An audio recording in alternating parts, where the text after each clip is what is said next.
qualquer problema para chegar no estádio da decisão do jogo, que daqui a pouco você, com a voz da emoção, transmite para todo o Brasil.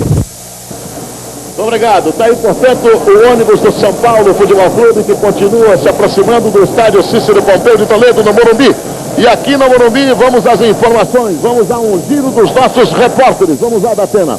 Expectativa aqui no saguão do Morumbi quanto à chegada do time do São Paulo, que o Olivério está acompanhando aí de helicóptero. O detalhe você tem ali no fundo o nosso grande ponto esquerdo, Edivaldo, que está jogando no México, está jogando no Puebla do México, e ele bate um papo também com os amigos da Bandeirantes, está falando no Essa é Sua Vida aqui da Rádio Record, né? Um grande jogo, né, Edivaldo? Um grande espetáculo, espero que o São Paulo e o Corinthians possa proporcionar a esse grande público um grande jogo. E eu realmente estou fã disso, sabe? E logicamente vou sentir um gostinho diferente, porque estando fora do gramado, a gente sente uma vontade muito grande de estar lá dentro, de estar ajudando um clube ou outro.